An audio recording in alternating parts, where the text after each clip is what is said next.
नमस्कार दोस्तों, आज की वीडियो में बात करने वाले हैं पुलवामा हमला के बारे में, जिसमें सीआरपीएफ के 40 जवान शहीद हुए थे। यह दोपहर के 3 बजे करा गया था। ऐसा आखिर क्या हो गया कि जो भारतीय राजनीति में यह फ्लैशलाइट पॉइंट की तरह बनकर उभर गया है? ऐसा क्या हो गया कि ये एक फिर से चर्चा का विषय बन चुका है? 4 साल बाद फिर एक बार फिर से पुलवामा हमला, जो कि आतंकी हमला था, वो सुर्खियों में है। एक बार फिर आतंकवाद का एक कृत्य काल राजनीतिक कलह का विषय बन गया है। यहाँ जम्मू कश्मीर के पूर्व राज्यपाल सत्यपाल मलिक ने हाल ही में एक साक्षात्कार में कहा और अतीत में पुलवामा हमला पर राजनीतिक दौर को देखा। पुलवामा आतंकी हमला और बालाकोट हवाई हमला भी भारत और उनके पड़ोसी देश पाकिस्तान दोनों में राजनीतिक दलों के बीच विवाद का विषय बना रहा है। हालांकि अधिकांश लोग पुलवामा को एक आतंकी हमले के रूप में देखते हैं और बालाकोट हवाई हमलों को बस एक उत्तरदायी उपाय के रूप में देखते हैं। फिर भी कुछ आवाज़ें ऐसी हैं जो दोनों परस्पर पर विरोधी विचार रखती हैं। इन्हीं विचारों के चलते 2019 का पुलवामा आतंकी हमला हमेशा राजनीतिक दलदल में फंसा रहा है। नवीनतम राजनीतिक विवाद में जम्मू कश्मीर के पूर्व राज्यपाल सत्यपाल मलिक ने कथित तौर पर दावा करा है कि भारत सरकार के पास एक कफिले में जम्मू श्रीनगर राजमार्ग के पार भेजने के बजाय सीआरपीएफ सैनिकों को एयरलिफ्ट करने का विकल्प था। फरवरी 2019 में जम्मू कश्मीर के पुलवामा जिले के में एक आत्मघाती हमले में 40 भारतीय अर्धसैनिक शहीद हो गए। मलिक के ने आगे दावा करा है कि प्रधानमंत्री नरेंद्र मोदी ने कथित तौर पर उन्हें चुप रहने के लिए कहा।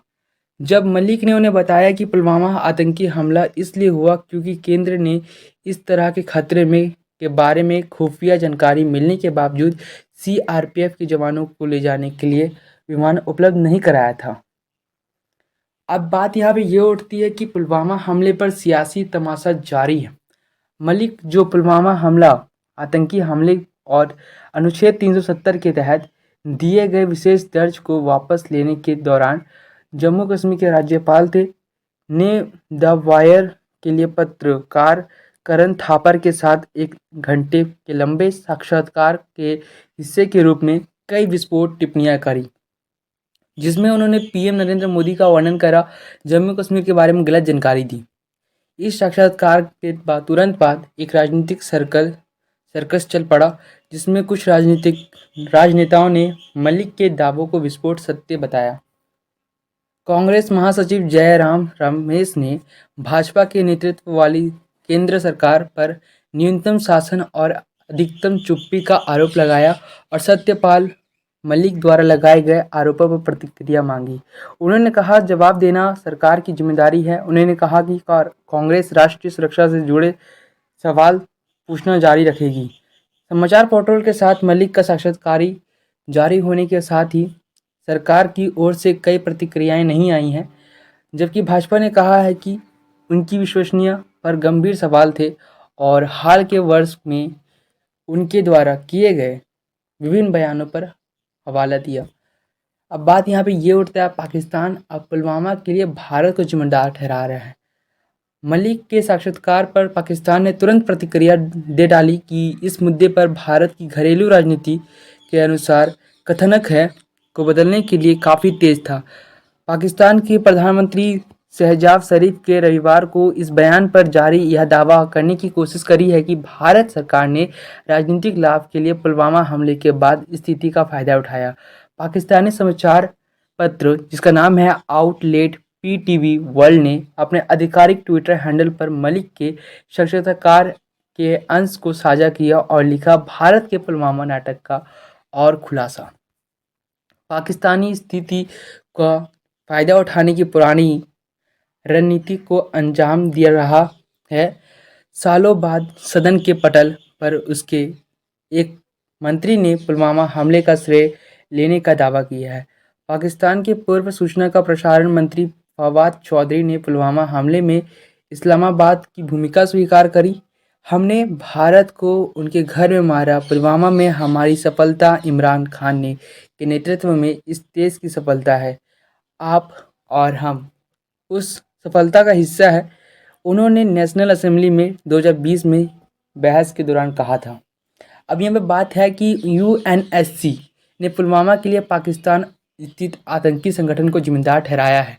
संयुक्त राष्ट्रीय सुरक्षा परिषद, जिसे हम यूएनएससी कहते हैं, ने 2019 में एक बयान के दौरान जारी करा था कि पुलवामा आतंकी हमले की निंदा की और उनके हमले की जिम्मेदारी के लिए पाकिस्तान स्थित आतंकी संगठन जिसे जैश-ए-मोहम्मद (जेएम) को दोषी ठहराया था। सुरक्षा परिषद के सदस्यों ने जम्मू कश्मीर के जंदहने पर कार्यरत पूर्णतः आत्मघाती बम विस्फोट की कड़े शब्दों में निंदा की, जिसके परिणामस्वरूप 14 फरवरी 2019 को 40 से अधिक भारतीय अर्धसैनिक, जिसे सीआरपीएफ बोलते हैं, वो शहीद हो गए और दर्जनों घायल भी हो गए, जिसके लिए जैश-ए-मोहम्मद (जेएम) ने जिम्मेदारी का दावा किया है। बयान में कहा गया है,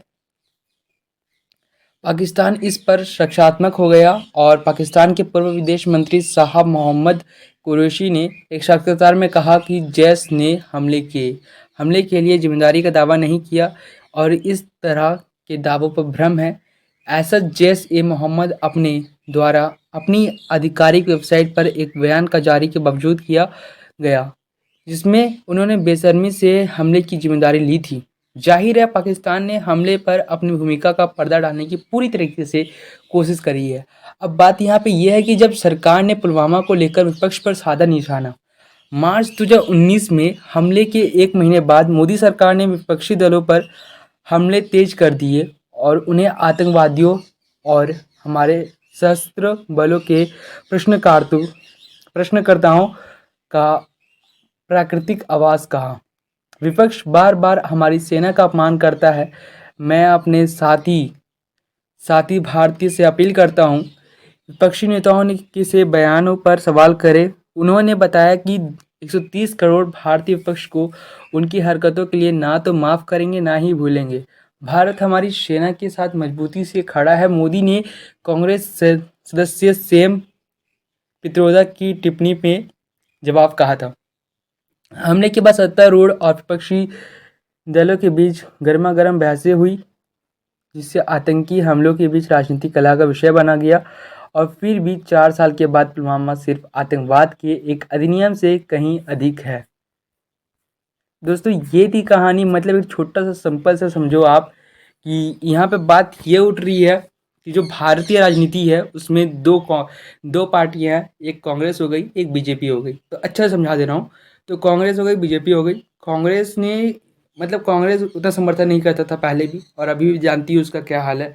बीजेपी जो कि सीआरपीएफ के जवानों के लिए कहा था। तो यहाँ पे बात एक बंदे के कारण बिगड़ रहा है, वो है जम्मू कश्मीर के पूर्व राज्यपाल सत्यपाल मलिक के कारण।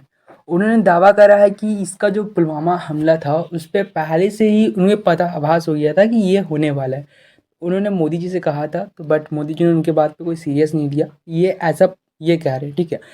तो अब तो यहाँ पे इसको जो पाकिस्तान को मौका मिल गया कि ये रियलिटी है कि ये हमने नहीं करा। तो यही बात के कारणों के कारण ये बात अभी चर्चित का विषय है। तो आई होप आपको ये कॉन्सेप्ट समझ आ गया होगा। तो मिलते हैं नेक्स्ट में, तब तक के लिए जय हिंद, जय भारत, वंदे मातरम। धन्यवाद।